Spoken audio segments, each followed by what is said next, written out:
These kitchens will disgust you to the point you will say no to restaurants. Oh my god. Yep, we're talking about the Bel Air Diner. And trust me, before Chef Ramsay stepped in, this spot in Queens, New York was a walking health code violation. Oh. The diner had been around since 1965. Originally run by a hardworking married couple, but once they stepped back, their sons Cal and Peter took over. Now, you'd think family would stick together, especially when running a legacy business, but not these two. My first thought is, oh my god, what did we miss? What did we do wrong? Their dynamic was more Cold War than collaboration. One brother wanted to keep the place alive, while the other couldn't be bothered. But the real horror story? That basement. The stench down there, honestly, it's like something out of a horror film. And here's the scary part. If the basement looked like that, just imagine the condition of the food being served. I don't know how I missed it. If it's down there, I don't know how I missed it. You don't know how you missed it. So after a sloppy lunch service, Chef Ramsay wanted to know where they were storing their produce. When they showed him the basement entrance, it looked more like a set from a horror film than a food storage area. Is this for real? Seriously, just stepping down there took some serious guts. And what Chef Ramsay found? A disaster. It wasn't just dirt, it was layers upon layers of neglect, like the kind you can smell before you even see it. The oven, for instance, wasn't just greasy, it was practically swimming in oil. Oh, now. You'd have better luck cooking on a car engine. That thing hadn't seen a proper cleaning in ages and was crying out for help. If there was ever a place that screamed kitchen nightmare, this was it. Mortified. Oh my God.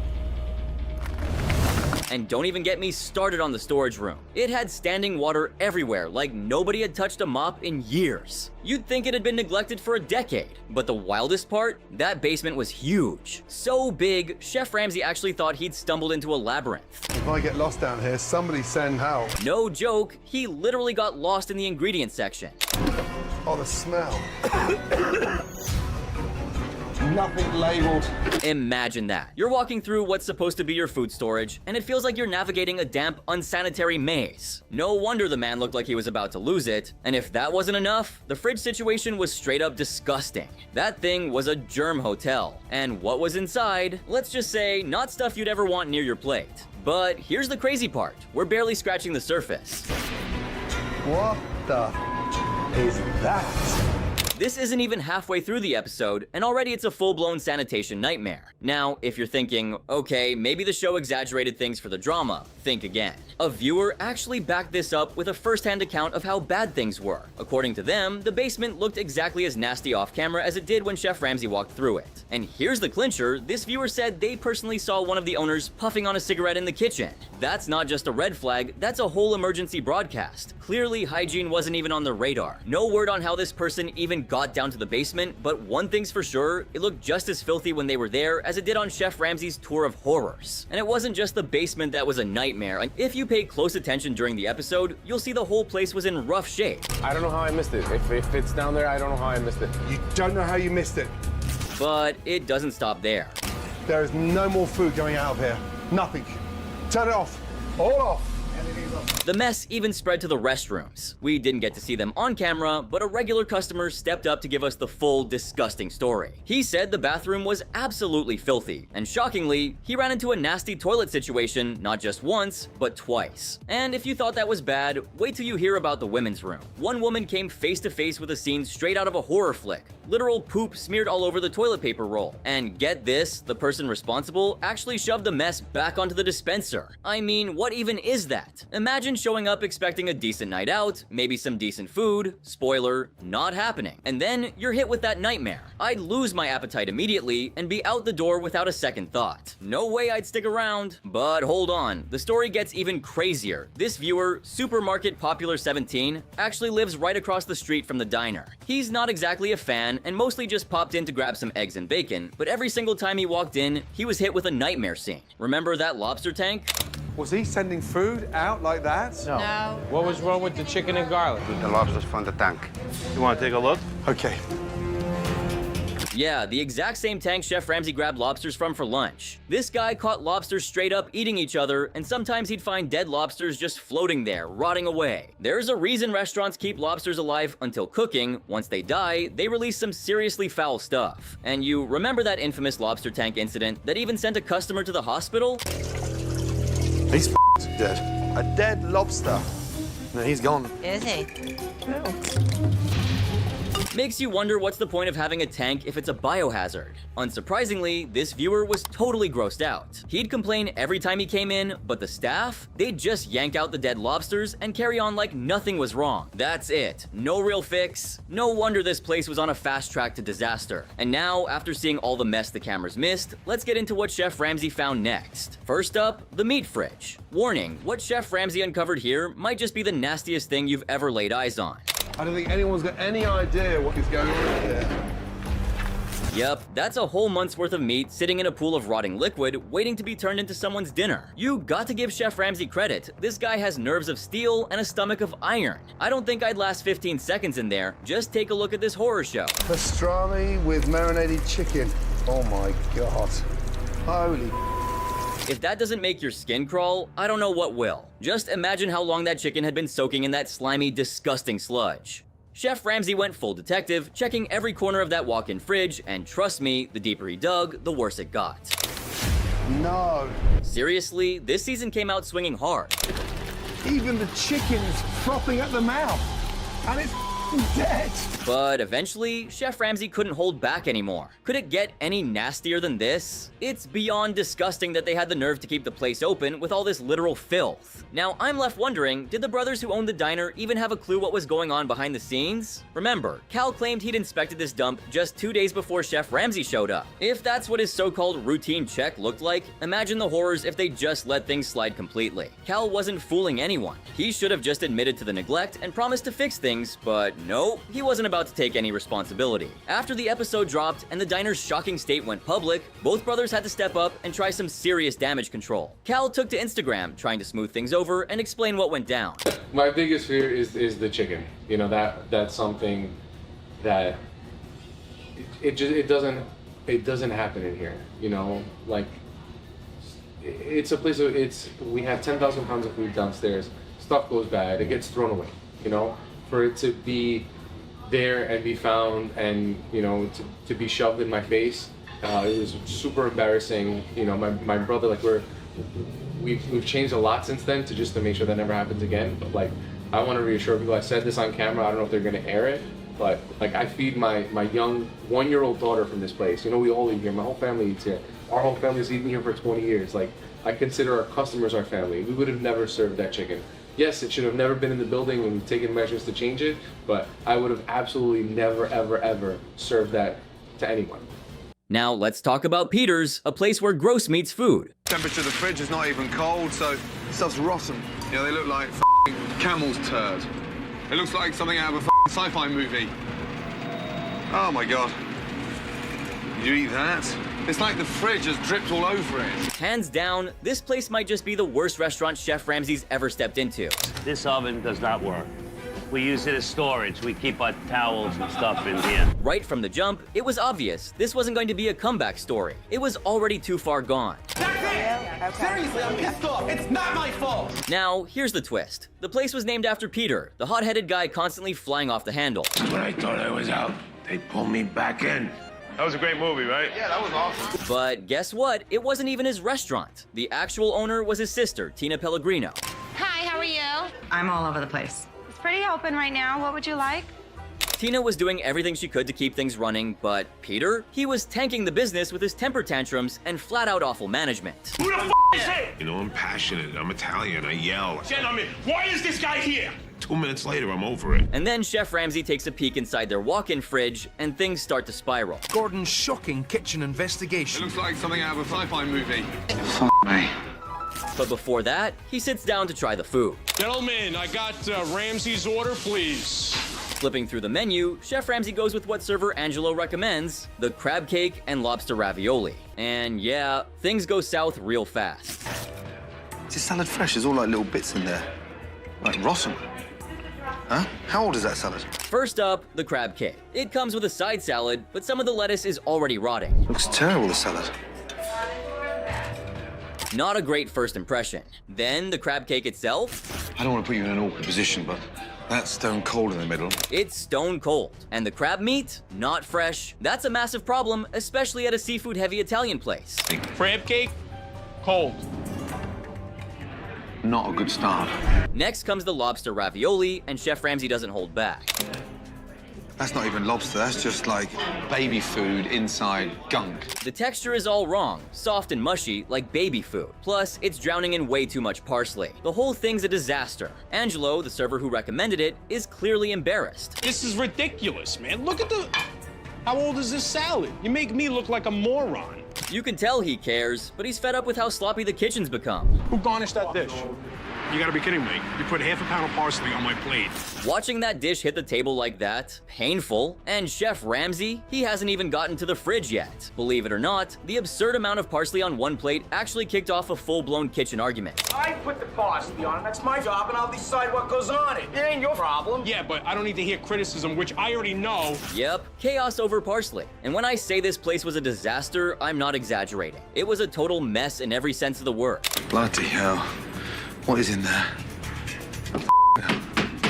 Chef Ramsay didn't even have to dig to find the problems. Moldy, spoiled produce was just lying around, the walk-in fridge was leaking and not even set to the right temperature, and the freezer completely busted. As if that wasn't bad enough, the bread was hard enough to break a tooth, it clearly hadn't been fresh for days. And the vegetables? Let's just say they were well past their prime. Bread rocks. Temperature of the fridge is not even cold, so... Honestly, it was shocking the chefs were managing to cook anything at all. The ovens were on their last legs, the stoves barely worked, and even the hob was glitchy. It was a total mess behind the scenes. It's like the fridge has dripped all over it. The whole thing's leaking here. But rather than step up and take charge, Peter brushed it all off like it wasn't his problem. He just passed the blame to Robert, saying it was the head chef's job to keep things in order. Classic move, and the irony? Yes. It's been such a long time since I have good equipment here. Peter constantly moaned about how bad business was, yet he was busy flashing his expensive watch and showing off his shiny new teeth, while his staff were stuck trying to cook on broken equipment. The guy had zero awareness. No surprise here, he had absolutely no shame. Probably one of the most self-absorbed, clueless owners Chef Ramsay's ever dealt with. Fake. The only thing that's fake is my teeth. They're white. They're white. They're bleached. How much that cost? Then came dinner service, the moment they were supposed to prove themselves, and the whole operation crumbled almost immediately. I have Robert screaming. When the dishes are ready, that's when they're gonna come out. He's an excellent chef. To his credit, Robert was doing everything in his power to keep it together. He was shouting orders, pushing the team, really trying to make it work. And Peter? Oh, fuck this up. Get the fuck out of here. Pick your hands up, John. Pick your hands up. He was out front schmoozing with customers like nothing was wrong, while the kitchen behind him was falling apart. This has to be the filthiest restaurant Kitchen Nightmares has ever seen. What goes on down here? Rotten food, rats, roaches, you name it. Honestly, if you've got snacks in hand, you might want to put them down. Thank God I sat the little down to eat them. That's not a potato. So Chef Ramsay steps back and lets the owner deal with the salmon situation, then heads into the kitchen to talk to the staff. And that's when he stumbles onto something seriously gross. What it says that that lamb is probably the old lamb. You serve me old lamb? Mohammed, clearly embarrassed, tries to brush it off with a few weak excuses. But then, he says something so out there, everyone just kind of froze.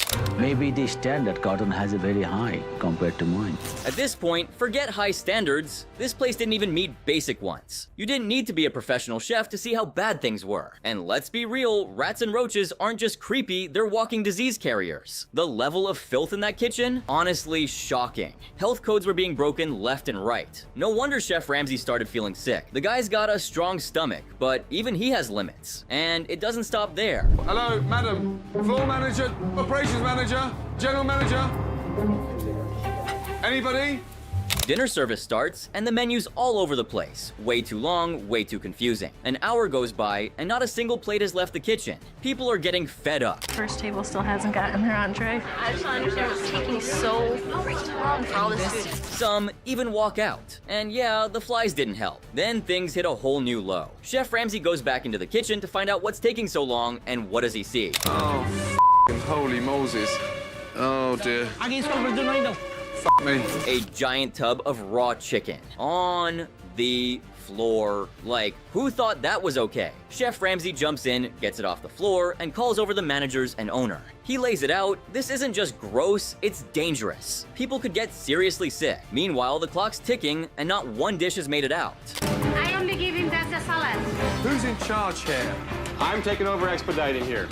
You're expediting. Yes. Can you imagine sitting there starving while the kitchen's falling apart behind the scenes? You've got 3 managers, 2 chefs, 8 girls out the front, and no one can delegate. At Dylan's, that was just another night. So Andrew takes charge in the kitchen, trying to keep things moving, but Con? The guy's just standing there like a prop, not helping, not speaking, just existing. And just when things couldn't get more frustrating, Martin vanishes. They run out of salmon, and instead of stepping in to help, the guy's glued to his phone like it's a lifeline. Seriously? Of course, Chef Ramsay wasn't going to ignore that. Gordon Ramsay was really getting under my skin.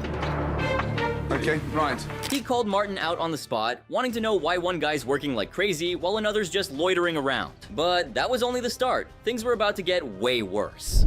This young man's here, he's standing here, and he hasn't got anything to cook. Is this how you run a place? When Chef Ramsay decided to dig deeper into the place, what he found was straight up nasty. I don't like eating with flies swarming around me. We're talking piles of spoiled meat and veggies, roaches crawling around, rat droppings, and traps scattered like decorations. It was disgusting. And the flypaper, covered in so many dead flies, it looked like a bug cemetery. And don't even get me started on the fridge. That thing was ancient and crawling with roaches. The storage containers weren't any better. At this point, it felt less like a kitchen and more like a health hazard in disguise. For God's sake! Look at that! Look! Cockroaches. Some of those roaches even made it into Chef Ramsay's hair. That's when you know it's gone from bad to full-blown horror show. Then Chef Ramsay spots a bag of salad, the same one he was served earlier, completely rotten, and to top that off, chicken wings that had turned green. Green wings. You could actually see the moment Chef Ramsay regretted ever putting food from this place in his mouth. The more he looked, the worse it got. Look, Mohammed. I mean, it's not even a pepper. It's rotten. And it just kept going. He picks up a rotten tomato and asks, Oh my God. but come on. Now, imagine saying this about the one who will rescue your kitchen. Doomed. His verbal bullshit is just a bunch of bullshit. But his physical stance in your way. Let's begin. If you touch you come from here. I told you. You go. Fuck you. There's Kitchen Nightmares, and then there's Amy's Baking Company. The episode's so iconic, it broke the internet before that was even a thing. We have to show the world what we really have to offer here at Amy's Baking Company. You think you've seen Restaurant Meltdowns? Oh, you have no idea. Listen to me when I'm speaking to you. Do not walk away from me. You don't work here anymore, okay? Don't start crying. Don't Why cry. are No, you please, behaving like... Now, you've seen Stress? This question mark, this was psychosis. I think you're too far gone. Okay, then let's end the show. You think I'm too far gone? There's no hope. Yalla, yalla. Amy and her husband Sammy weren't just bad owners, they were in a whole different tax bracket of delusion. Like, the IRS should have audited their sense of reality. Anyone tell me that my wife's food is no good, I just tell them to leave the restaurant. I don't want them and don't come back. A very real conspiracy that the whole place was a money laundering front. Which honestly would be less embarrassing than admitting they ran it on purpose. I hope he eats it, and I just made it really spicy for him. I hope it hurts. Now normally, that would be a gold medal in the Olympics of insanity. But then, there's I am self-taught by old school Europeans, master chefs that had a liking to me because of my passion. Joe Nagy from Mill Street Bistro. He walked into Kitchen Nightmares looking like a small-town Gordon Ramsay. But instead of talent or humility, he came armed with one thing: a PhD in being a condescending jackass. I'm asking for fucking help. Then wake up! You wake up! Idiot! Fucking come in here and help me! They both went down in flames, became memes, and got fake troll accounts made in their name. Memes and jokes, and photoshops. Unbelievable to see all of it bubble up online. Wow, it was so crazy. All three of them were completely delusional. Oh God, okay. I believe that once Chef Ramsay tastes my food, he'll be able to tell that this is what God wants me to do. And an absolute menace to society. Yeah, because I've been called you here many a times. So let's get over the bullshit. I can cook, Joe. While self-proclaimed Wonder Woman, Amy clung to her emotional support babies. Well, we have 3 little boys, but they're trapped inside cat bodies. Yeah. Yeah, they're cats. Yes, she spoke of them as her own kids. I speak feline. Meow, meow, meow, meow, meow. Over at Mill Street, Joe Nagy had his own pride and joy. He's close to you, isn't he? Yeah, he's an affectionate guy. You were about to kiss him then, weren't you? Nah, I don't kiss him. I can tell you guys are close. Given Joe's attitude, Skinny's probably the only living thing that didn't quit on him. But here's where these two pathological pretenders really linked up. They lied like it was their love language. Let's start with Amy. Did you make them? Yes, I did. Incredible. Good to see you. I mean, they're extraordinary. Thank you, that's very nice. Ramsey comes in and likes the well-made, nicely decorated cakes, and for a second, just a second, you think there might be hope. Any of that store-bought? No. She's glowing like she just won the Great British Bake Off. A God-given talent for it, and this is all I want to do. Thank you. And the Ganesh as well. Thank you. That's beautiful. Oh, God. But of course, there was a problem. She didn't bake it. It was store-bought. She served it in her restaurant with all the fake modesty of a girl who copied your homework and still complained about the grade. When called out, she didn't even flinch. Just shrugged and said, "Reselling is the American way." There's no point me saying anything to you because you just well, it's good like that. Whatever. Now, let's cross over to Joe. Told Gordon everything's fresh, local, made with love. You know, all the adjectives people throw in when there's nothing actually good on the plate. Let's fucking say fresh fish. On the board it says fresh catch of the day. What does catch of the day mean? Except, spoiler alert, it wasn't fresh. Not even close. His own staff confessed. Most of our stuff is frozen. There are corners that are cut. For example, the steaks come from a wholesale food club. And Joe still had the audacity to act like he was betrayed. So Ramsey went ballistic. And charge your local $35 fucking for entrees that are inedible. Have a look at yourself, man. People seem to enjoy it. Bullshit. Bullshit. Fuck off. It's honestly poetic. So tell me this, who would you rather trust with your dinner?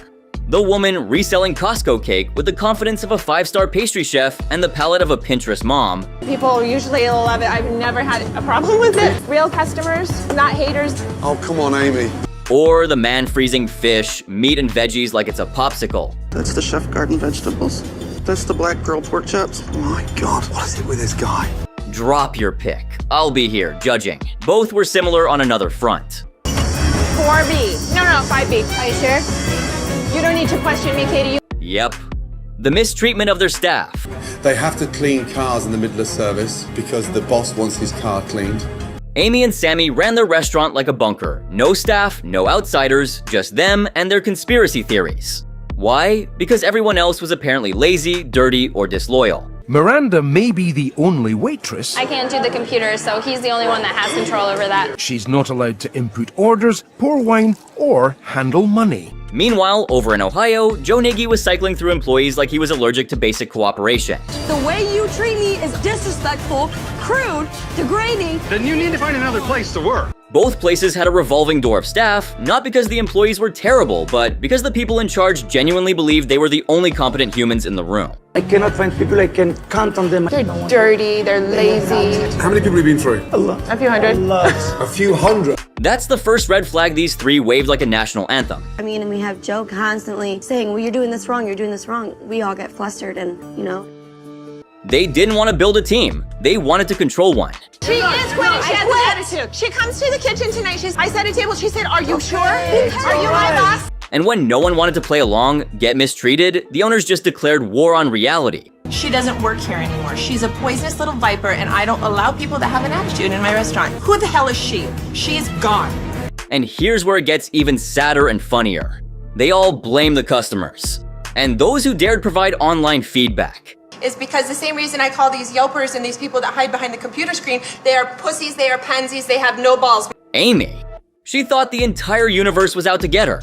Like gravitational pull was discovered solely to drag her reputation downhill. We stand up to them, and I think we're the only ones that ever have as restaurant owners, because they're used to eating processed wood chips. Yay, she claimed her food was perfect. The food we're making is going straight to the trash, and there are starving people that could be eating it, but instead, these people decide that they're going to come fuck with my life. So when customers, bullies reviewed them online, This happened. He ordered pizza margarita, and after I say, okay, how is your pizza? He said, it's a frozen pizza. The next day he went and gave us a review. Listen closely. This is the best part. My wife, she was... Well, retaliated. You wrote back to Right. Well, Why? I told him I thought he was a loser. And Sammy literally chased people out mid-meal. Is your first time? Last time. And last time, don't come back, madam. As for Joe, I think Joe believes the restaurant's a little above the local area. Seriously? yeah, Joe said the town didn't deserve his cooking, like he was dropping foie gras in a McDonald's drive-thru. No, see, there you go. No, yeah, but the elk was inedible. Oh no, certainly Chef Ramsay is wrong. Joe didn't fail. You've built up this level of fucking fine dining pretentiousness that is not biting with the locals. Neither did Amy and Sammy. Surely it is the world who didn't understand their genius. Because it's not true. Because my wife's food is excellent. And that's when you get to see Chef Ramsay at his worst. Well, I got it in there, there. Well, we're not dousing the plate in oil. I'm not here to argue. Yep, it all fell apart. I am 75 minutes in, and so far, I've had an undercooked pizza. I know you've been waiting. Amy's dishes were raw and confused and store-bought, but she got combative when it was pointed out. Oh, yes, of course. Why don't I just delete everything from my menu? What do you want me to sell? These are store-bought I crap understand frozen that. ravioli. They're not crap. Joe's were frozen and overpriced. Sorry, Amy. These things are, they're like rubber bullet. And both acted stunned that anyone would dare send them back. Those same carrots go to the White House, go to the 5 Seasons. They go global, okay? Because in their minds, criticism wasn't feedback, it was treason. I retaliated and I told him what I thought about him. I told him that he was a loser and he was a moron. He was a tramp. What makes all three of them terrifyingly similar is this. They didn't just serve bad food, they served it with conviction. That is a tender piece of elk. Chef Ramsay does not know the bite of an elk, and I would like to go to his restaurant. With a straight face, with a sneer. Like you were the crazy one for not understanding that yes, elk belongs in a quesadilla. He's dead wrong. That's aged elk. Elk is going to have a bite, going to have a chew. It's characteristic of it. It's never going to change. And yes, store-bought ravioli is gourmet because God promised Amy culinary greatness 3,000 years ago. Trying to pull the wool over your eyes by offering you frozen raviolis that aren't even made within 500 miles of this front door. Chef Ramsay didn't just walk into restaurants, he walked into echo chambers, where truth had long since been 86 from the menu. As you'd expect, the staff at both places weren't just unhappy, they were practically begging for escape routes. He has to have someone always to put his frustrations onto, scapegoat, and so he had only me to do it. At Mill Street Bistro, employees had opinions. And Joe, he had none of it. You're a dictator, Joe. Your staff can't talk to you. There's not one person in this building that you pay that'll ever criticize you. He didn't want a team, he wanted servants who nodded politely while he spiraled into ego-driven kitchen theater. It was to the point where I ended up having to go into the back because I started crying. And I didn't, I just didn't want to be like, I don't know. And how can you forget the time when he lied to Chef Ramsay, scapegoating his own staff? Why would you not have a burger on the regular menu? Chef, when I did talk to the staff, they didn't want a $10 burger. He told Ramsay that it was his staff refusing to sell $10 burgers, but when Chef Ramsay confronted them, the truth was put in the open, leaving Nagy high and dry. No. You're not anti-selling a burger. Every time I smell BS, I'm gonna go for you. Nagy clearly wasn't meant to lead or manage anything. He made the working environment so toxic and unsustainable. He needs to control his temper. He was cussing at me right here in front of the door and then dragged me into the kitchen and started screaming at me even louder. But over at Amy's Baking Company, things weren't just tense, they were morally bankrupt. And it's not normal for the level of animosity that you've built inside this restaurant and outside. Chef Ramsay sits down with Miranda, one of the few people in that building with a conscience, and learns something that even he couldn't hide his disgust over. I make hourly. Serious? You must be the only server in this country I know. that doesn't get tipped out. She doesn't get her tips. Not a portion, not a cut, nothing. So every single tip left by her customers. Where do the tips go? The owner? What? Yeah. I can't believe that. Stolen by Sammy. Straight up pocketed. The man was running a restaurant and a legalized tip heist at the same time. Miranda, the young girl? Yeah. You don't give her tips? No. Sammy, Yeah. you cannot take servers' tips. And what does Miranda get? Just her hourly wage. No thanks, no bonus, no recognition. It's like one long nightmare. Wow, $10 tip. Yeah. That's nice. Why not? Do you think the girls deserve some tips tonight? No, they get hourly. Meanwhile, Sammy, who does nothing but pace around glaring at customers like a disgruntled nightclub bouncer, collects her earnings like he's the one delivering the service. Let me ask that table there. The tip that you left, the young lady server, the owner takes the tips. It's not just unethical, it's disgusting. Tell the customers they're going to get their tip. They should be told that you're taking them. This servers deserve them. Both at Amy's Baking Company and Mill Street, the staff were seen as disposable. People weren't trained, they were blamed. And the moment anyone spoke up, they were either shut down or shoved out.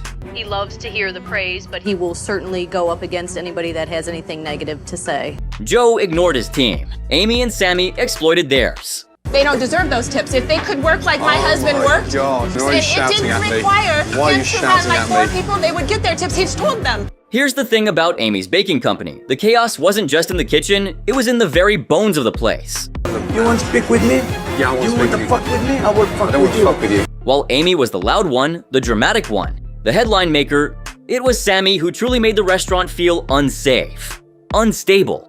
Like at any second, things could go from shouting to something much darker. It's okay, please. Go on. No, come on. She doesn't work here anymore. She's a poisonous little viper. According to the New York Post, Sammy wasn't just an angry man with a short fuse. He came with baggage.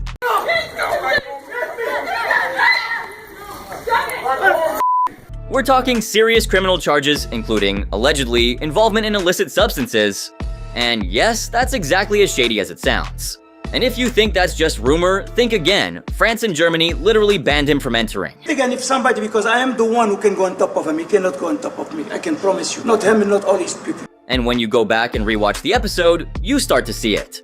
Sammy wasn't just rude. He wasn't just dramatic. He was volatile. Gordon Ramsay tried to bury me alive. I will bury him first and bury your kitchen nightmare also. There's a difference between someone having a temper and someone who genuinely doesn't know how to de-escalate.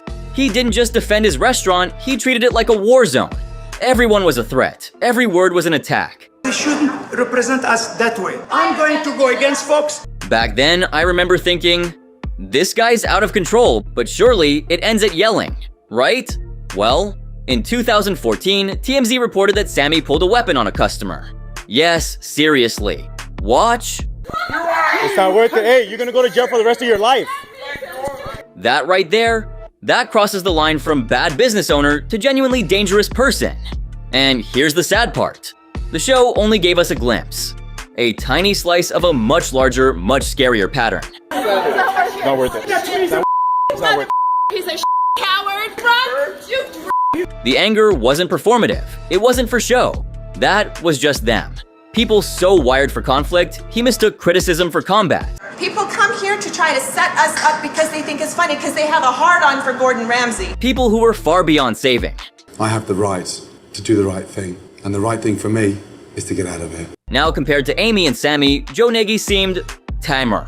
He wasn't throwing furniture or threatening people on camera. But make no mistake, he was the same flavor of delusion, just served cold and passive-aggressive. Get rid of it! You want me to get rid of it right fucking now and that's I that would. one thing? We don't have it. Oh, here we go. He needed a reality check and a full psychological reset. Let me tell you something. You're not a fine dining bistro. You're a small man with a fake bistro. Chef Ramsay tried, really tried, to help him see what wasn't working. Make yourself clear. Stop asking such ridiculous questions and tell me it's crispy. Are you that stupid? But every time he chipped away at the nonsense, Joe doubled down. I get it. Fine, but I am not here to show an idiot you can't put raw onions in an onion soup. And when I say doubled down, I mean he would rather torch his own bistro than admit maybe, just maybe, he didn't know what he was doing. You want a battle? No. Okay. When I told you But the constructive criticism, he got incredibly upset. You need surgery. Ramsay was patient, shockingly so, but Joe tested him to the absolute edge of sanity. Joe, do you want me out of here? Tell me the truth. You want me out of here? I'm gonna leave. To the point where even Gordon Ramsay finally snapped and did this. You shouldn't even be in the kitchen. Yeah, Get out! go ahead. You put it Let's all finish together. it. Let's You finish got it. it right. Fuck off then. Trust me, it's hard to imagine a grown person behaving like this. I'm supposed to take this that my food is garbage and I'm a fraud? Which brings us full circle, because that's the thing Joe, Amy, and Sammy had in common. When things went wrong, and oh boy did they, the blame never landed on them. It was the customers. It was the staff. It was the town. It had 3 fruit flies in it. We called Sammy over and he got really upset. He never even acknowledged that there was anything wrong. I said to him, we didn't bring flies in our pockets. The weather, the editing, the lighting, the universe. Everyone was wrong except them. Listen, the customer is not always right, and I'm not here to take shit from anybody. Caught in 4K on national TV, both clowns combusted, babbling, barking, and backpedaling like it was an Olympic sport. Spewing self-pity, spitting excuses, and straight up snapping at Ramsey like toddlers denied a toy aisle tantrum. Here, let's get these out. Boom, boom, boom, and we should be okay after that. Amy was posting regular rants and attacking people. As the comments started pouring in, Amy and Sammy just kept posting. They just attacked everybody. You motherfuckers, you all think that you can come in here. This is ridiculous. I've never seen anything like this. And here's one of her posts that is everything AMI. It read, "My husband Ange enjoy the finest champagne and caviar whenever we so choose. We are beautiful people and we have parties with people you can't even lick their boots.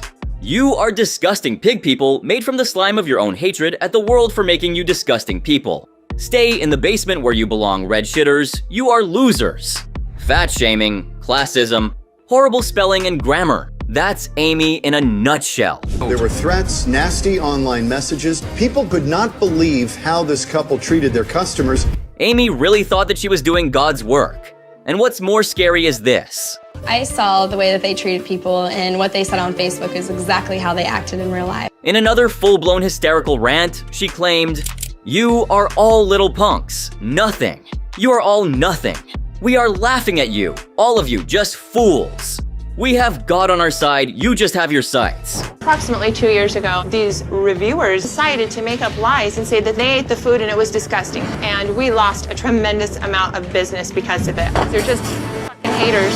Oh, and when things couldn't get any worse the next day, they tried to cover their tracks by... Amy and Sammy took to their Facebook and said it was hacked and that all of the statements that came previously weren't them. What a load of bull. And Joe? Of all the hills he could have chosen to die on, he picked this. Accusing Gordon Ramsay's team of stealing his meat. 86ers! Save whatever little reputation you got left! Nope. The man actually filed a police report because a box of mystery meat went MIA after the Kitchen Nightmares crew packed up. Do you believe the claim? I don't, especially because he is a pathological liar, like proven on the show. Showing off his farm to table, blowing smoke up my arse about how fresh everything is, and look, a freezer full of frozen oysters, mussels, to frozen cheeses. And not just that. He claimed the production team wrecked his ceiling while installing cameras and didn't even bother fixing it. He told the police a 150-pound Rondo pot also vanished, along with a plastic tub. And inside this sacred Tupperware... This is some of the finest fucking elk you can get. Where Chef Ramsay called it garbage, the worst shit in the world. Yes, elk. Joe really believed Gordon Ramsay, Michelin-starred, world-renowned, multi-millionaire chef, broke into his sad little freezer and ran off with his exotic meats like some kind of raccoon. But it's not just the elk though, Joe. I've got bigger and more important things to focus on than elk. No. I mean, how dare you, Chef Ramsay? Stealing Joe's precious elk. What's next? Hijacking his soup of the day? Shockingly, and I mean shockingly, Joe actually won the case.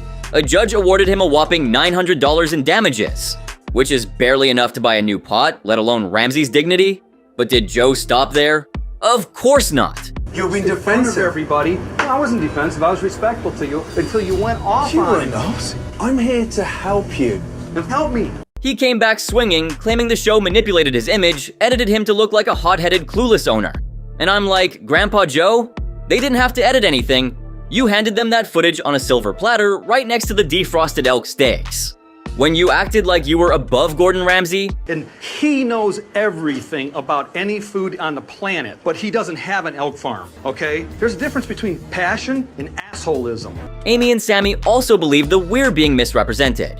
According to the restaurant staff, after the episode aired, Amy and Sammy went ballistic and fired every single person working there. And enlightened. He just said, you have to go, you have to go, you have to go. But get this, the very next day, they called everyone back to do their shifts again. In 2015, they were history, which I guess is not a surprise to anybody here given how they operated. 2 seconds, please. The owner is trying to pull the wool over your eyes by offering you frozen raviolis that aren't even made within 500 miles of this front door. The point is, nobody with self-respect would want to work there. She comes to the kitchen tonight. She's like, I set a table. She said, are you sure? Are you my boss? She doesn't work here anymore. She's a poisonous little viper, and I don't allow people to have an attitude in my restaurant. I asked him, I said, would you let anybody come into your kitchen and give you the kind of attitude that Katie gave me? He said, yeah. That to me shows me that he's a pansy. I stand up to somebody in my kitchen. for using that word, Amy. What a vindictive rat. Good that her little restaurant closed down. Their battles with law and order were also far from over. The couple had been secretly fighting against Sammy's deportation since way back in 2008. Despite all of their efforts and a whole lot of money, their horrendous behavior on national television put them back on the radar of law enforcement. In 2018, he was ordered to leave America, and I followed him. Sammy's deportation came through in 2018, and this is why the couple left for Israel, the safest haven for criminals. We live in a beautiful town, Netanya. We live right on the beach, and we're getting ready to open a bakery downstairs. It was a dance. Like everything else, this is a lie too. It's not Netanya. The city is called Khalid. And you must remember that they even made an appearance on Dr. Phil's show in order to defend themselves. It's another thing that no one was buying their act, definitely not the renowned host. All those people you see, they were actors. My customers, I behave differently with my customers. Now we did a drill down on that. If you ask me, they just dug themselves a deeper hole. After being called out by Dr. Phil for their aggressive hospitality, Amy unknowingly let us in on what they truly believed they were. We were never allowed a second chance. Yes, if someone comes to attack us, we're like snakes. You expect to get bitten, and if we bite you, you're gonna go down. Yup, that's what they were. Backstabbing and filled with poison. Most of their customers went off on them on social media, giving them a piece of their mind about their abusive behavior and bad food, and their refusal to own up. I think you're too far gone. Then let's end the show. You think I'm too far gone? Yalla, yalla. But the Bouziglos tried to make the most of their appearance on Dr. Phil and accused the show and its production of doing some crazy things. What Sammy said in his defense was shocking. They didn't. That was an edit, but that was you actually doing that. Of course, yeah. But why do that? You're playing into their hands. What do you want me to do? To bend over? As for Joe, after the episode aired and Chef Tommy finally quit and escaped the madness, probably with therapy on speed dial, Joe Nagy saw an opportunity. An opportunity not to reflect, not to improve, but to do the most Joe thing possible, put himself back in charge. Let me tell you something. You're not a chef. Stop pretending to be one. Did I tell you I was a chef? He did. He said, It's my kitchen, I'm the chef. You just told me you're not. I'm not a certified like No, I know yourself. that, but who cooks? I do. And he reinstalled himself as head chef, despite Gordon Ramsay himself all but begging him not to. You cannot be in that kitchen. He defied. Joe also renamed the place Maple City Tavern. But according to Yelp, nothing changed. It got worse. You know, he screams and yells at us for making these small little mistakes. He took a wrong table, the wrong food. Not the menu, not the attitude, not the avalanche of one-star reviews. The same delusion, just rebranded with a new sign out front. By 2015, Maple City Tavern closed their doors. And in 2016, the building that once housed Joe's culinary fever dream was sold for $140,000. Since the bistro crumbled and the elk went extinct from the menu, he has vanished. No updates, no interviews, not even a Dear Yelp goodbye letter. Maybe he's living out his days peacefully on a farm somewhere with good old Skinny. Or who knows, maybe he's picked up a new passion, goat yoga, or even better. Chef Ramsay doesn't have the balls, the authority to kick me out of my kitchen. Competitive gaslighting. You would have to roll your tape back, because he didn't kick me out of my kitchen. Get out! But if you think you've seen Chef Ramsay lose it before, think again. What he says here is unlike anything you've ever heard from him. Holy Moses. Oh dear. Dylan's was dirty, confused, and alarmingly overcrowded. Not with customers, but with managers. 3 of them. All clashing, none in charge. 3 managers, 2 chefs, 8 girls out front, and no one can delegate. The setup made 0 sense. 1 owner who was barely present. 1 operations manager who treated criticism like a personal attack. 1 floor manager who had no idea what was happening in the kitchen. Look, and then, Mohammed, I mean, it's not even a pepper. It's rotten. And then there was the head chef who didn't speak English and clearly hadn't cleaned his station in months. It was a power vacuum disguised as a business, and nobody had the guts or competence to take control. What it says that that lamb is probably the old lamb. You serve me old lamb? When Chef Ramsay toured the kitchen, what he found was enough to make you lose your appetite for the week. Rotten meat, dead flies stuck to food storage lids. And then he found a rotten tomato. Fucking holy Moses. Oh dear. But hear me out, it only gets worse. Dirty equipment that hadn't seen soap in months. Then a walk-in fridge that looked and smelled like something had died in it. And all Look at that! Look! Cockroaches. And all the while, the staff just shrugged because nobody had been held accountable for anything in years. Maybe the standard Cotton has a very high compared to mine. But here's where it went from tragic to absurd. Every time Chef Ramsay tried to implement changes, the managers blocked him. It was really getting under my skin. Literally. At one point, this manager interrupted a meeting to accuse Chef Ramsay of demoralizing the staff. My relationship with the waitresses. Yeah, you get off on it. Girls stroking your hair, massaging your f***ing ego. You're such a fake. Not fake, I'm just... Meanwhile, the chef was still microwaving half the menu and sending out raw chicken. There was no leadership, just egos fighting for territory while the restaurant collapsed around them. Tell him in your language he'll kill somebody. What do we need, a death in the restaurant before some gets a grip? One of the most chaotic moments came when Chef Ramsay confronted the general manager about the filth in the kitchen. Give me an answer, because I'm shitting myself. Yes, there's a head chef responsible for this, trying to rectify it. This will kill somebody. Instead of accepting the truth, the guy blamed the chef, the staff, and even Chef Ramsay himself, calling his feedback insulting. It wasn't just denial. It was delusion, served with a side of incompetence. Insulting? You've accused me of this bad. Did you hear what I just said to him? In the end, Chef Ramsay didn't just have to fix a menu, he had to completely restructure the hierarchy, throw out half the kitchen, and convince 3 overgrown children to act like professionals. Excuse me, this is a loyal worker. Oh, here we go. No, I'm sorry. You don't need your minion to try and convince me how good you are on the back of what I've experienced. And somehow, in the middle of all that, he still managed to turn things around, at least temporarily. But no one watching could forget how close Dylan's came to being a headline instead of an episode. For God's sake! Burger Kitchen. If you ever wanted a case study on how not to run a family business, Burger Kitchen is the best example. From the outside, it looked like another trendy LA burger joint. Inside, it was a pressure cooker of betrayal, paranoia, and one of the most uncomfortable family meltdowns ever televised. A bully who has been abusive to me, We need to address it. But just for you to get up and walk out, it just looks a little bit weird. I need you. And I think more importantly, I think Alan does. The spark?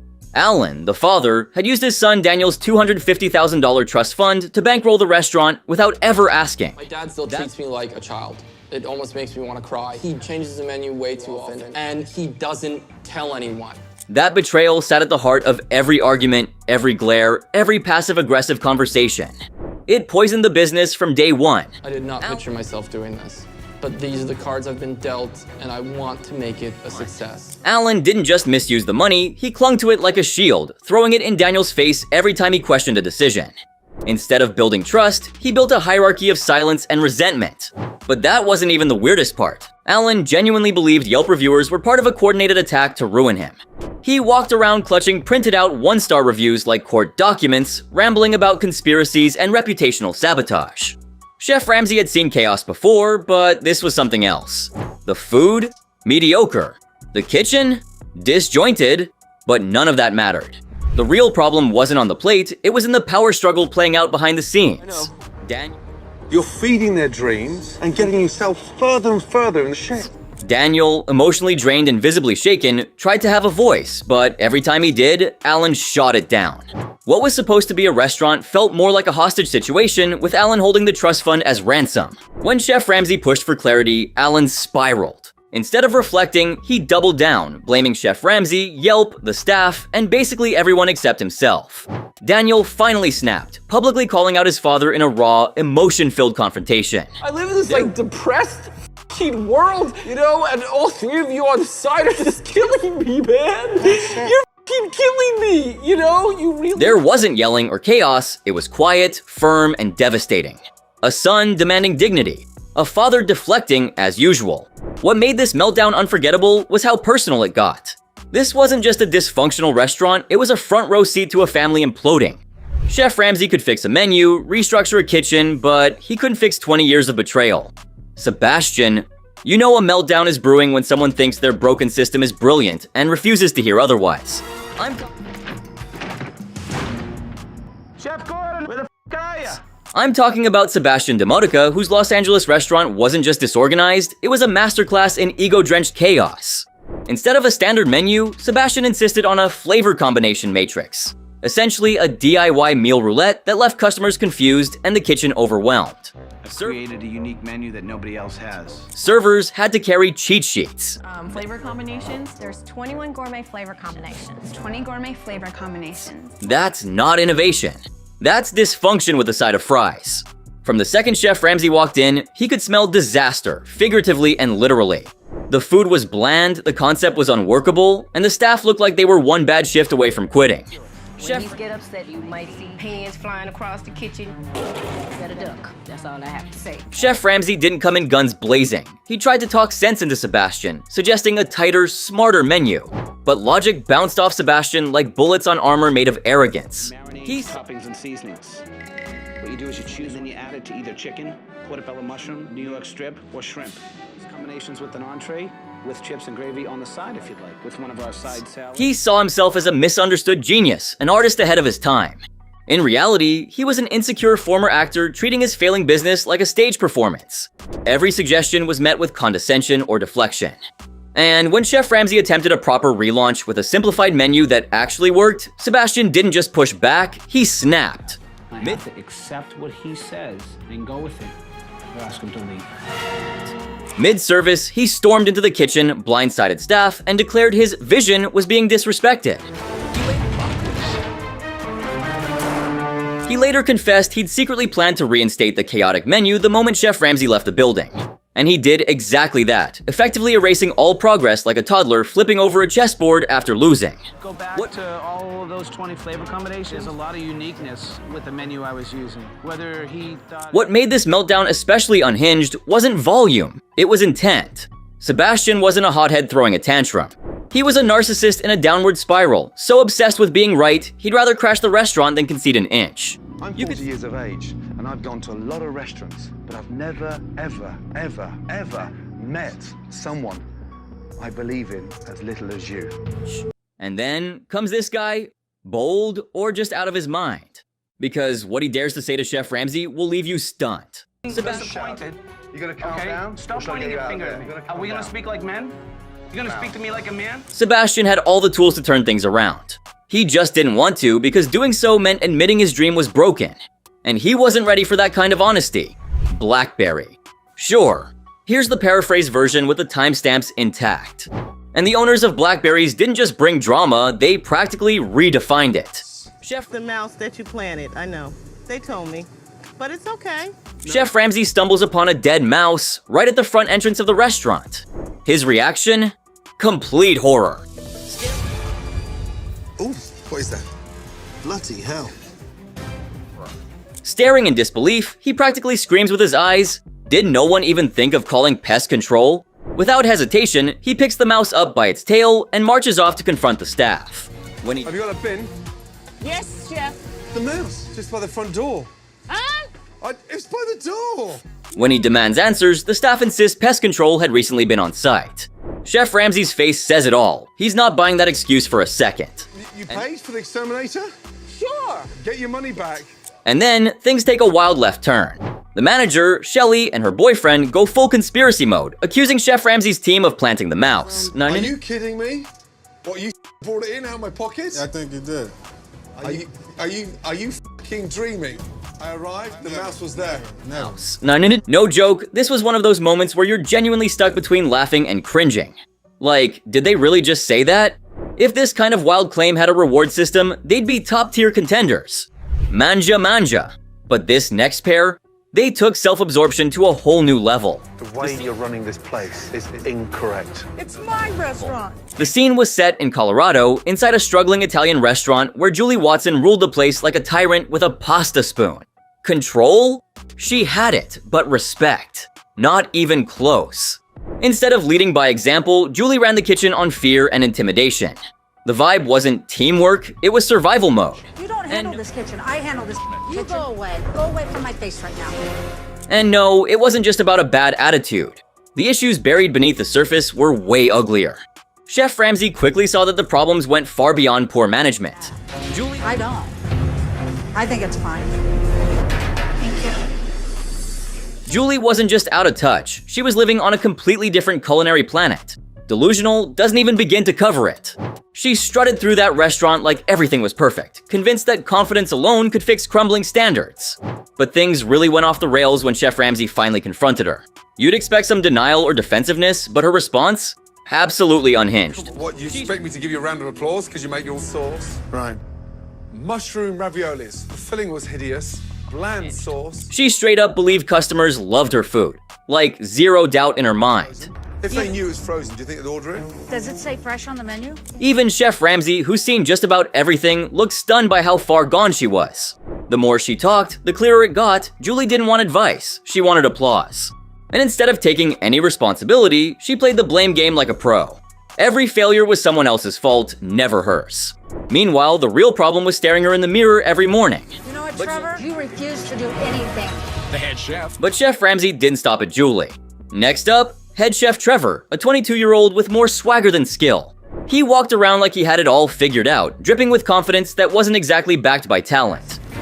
Downright angry. She doesn't want to listen to anything we have to say. It was like watching a slow-motion implosion. One owner in denial, one chef full of himself, and Chef Ramsay stuck in the middle trying to stop the ship from sinking. Julie was already a walking disaster, no question, but Trevor? That guy was a meltdown all on his own. He didn't just ignore feedback, he acted like the food he served was someone else's problem entirely. Like he was just passing through the kitchen, not the head chef. Add to that his constant cigarette breaks, like he was paid to smoke instead of cook, and the way he stirred up unnecessary drama with the front of house staff. Chaos. At this No, I don't do anything. You're so high all the time that when you go off. At this point, he was doing everything but his actual job, serving up quality food.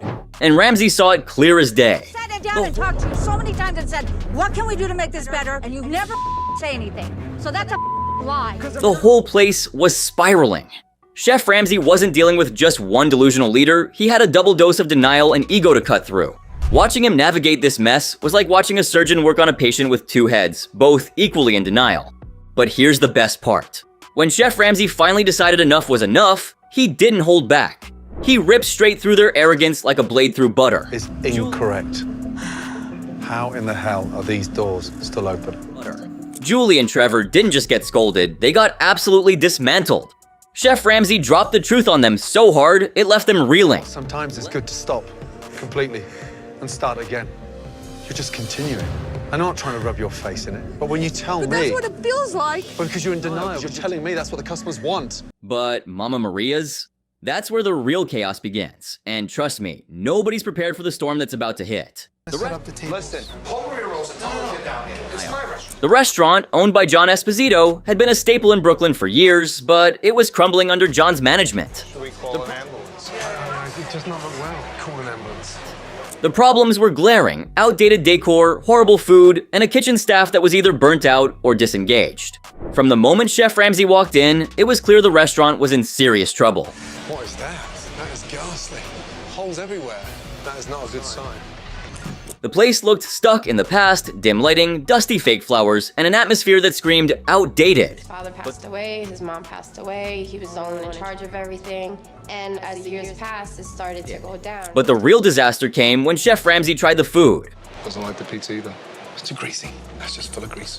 What he found was a shocking disaster: rubbery calamari, overcooked pasta, and seafood so bad that Chef Ramsay refused to even taste it.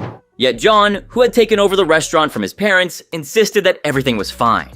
He was so deeply entrenched in his delusion that he refused to accept Ramsay's criticism, despite all the evidence pointing to failure.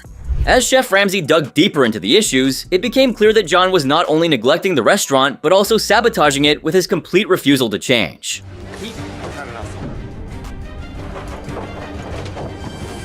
He ran the kitchen like a dictatorship, never communicating with the staff or listening to any feedback. The head chef was fed up and barely held things together, while the kitchen itself was filthy and disorganized. Done all our lifetime. I haven't just started this yesterday. The meatballs are always... But the real turning point came when Chef Ramsay confronted John about the issues in a heated exchange. Unable to take the pressure, John did something no one saw coming. He stormed out of his own restaurant, walking away from Chef Ramsay and the team. It was one of the most dramatic walkouts in Kitchen Nightmares history, and it left everyone, including his own family, in shock. John's emotional meltdown exposed years of denial and built up family tension, especially with his mother, who had invested everything into keeping the restaurant alive. Despite the emotional storm, Chef Ramsay didn't give up. He brought John back, sat him down for a heart-to-heart, and slowly started breaking through his walls of stubbornness. You have to take a big, long step back and stop running this place from a pizza oven. The makeover was intense. New decor, a simplified and fresh menu, and staff training that turned the kitchen around. But Chef Ramsay made it clear that unless John truly changed his mindset, the restaurant would fail again. Hey, I can see the pain. I feel it. Let me tell you, I've got 4 kids of my own and I know how hard it is, but I'm here for you.